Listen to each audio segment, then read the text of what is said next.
Le 6-9 Listen anywhere.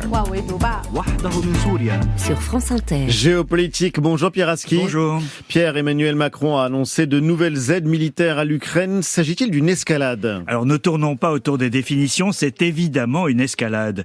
Les annonces d'Emmanuel Macron hier soir font monter de plusieurs crans le niveau d'engagement français en Ukraine, c'est assumé.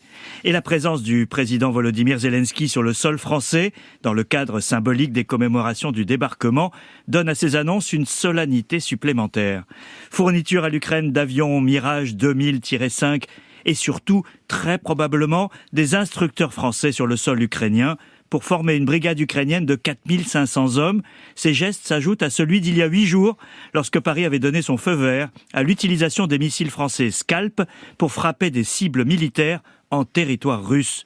On peut y ajouter la fourniture à l'Ukraine de bombes de fabrication française AASM qui peuvent désormais être lancées par les avions MiG ukrainiens et demain par les Mirages. Il n'y a pas de véritable surprise à cette accélération. Le président en avait donné le signal le 26 février. À l'issue d'une réunion sur l'Ukraine à Paris, février, le moment n'était pas dû au hasard. Et pour quelle raison, Pierre ? Au début de l'année, les alliés de l'Ukraine ont véritablement craint le pire, une percée russe ou un effondrement ukrainien. En cause, l'échec de l'offensive ukrainienne l'an dernier, la réorganisation de l'armée et de l'industrie de défense russe, et surtout l'incapacité des Occidentaux à fournir à l'Ukraine les munitions pour tenir le choc. Les incertitudes politiques en Europe et surtout aux États-Unis faisaient le reste.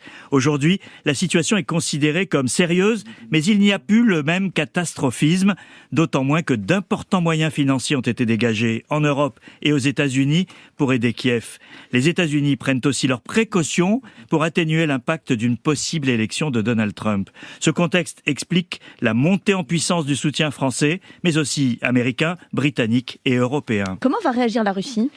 On se pose la question depuis le premier fusil livré à l'Ukraine après l'invasion. Emmanuel Macron s'est voulu rassurant, refusant justement le mot escalade et rappelant que l'Ukraine est un pays souverain qui a le droit d'appeler à l'aide.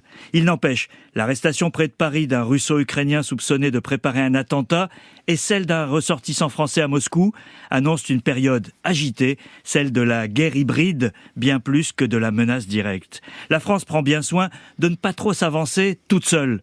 L'annonce sur les frappes en territoire russe a été suivie d'une annonce similaire de Joe Biden. Et les Mirages français s'ajoutent aux F-16 néerlandais et danois qui vont bientôt arriver en Ukraine. Gageons que d'autres pays enverront des formateurs en Ukraine et que ce geste, qui paraît vertigineux aujourd'hui, deviendra banal.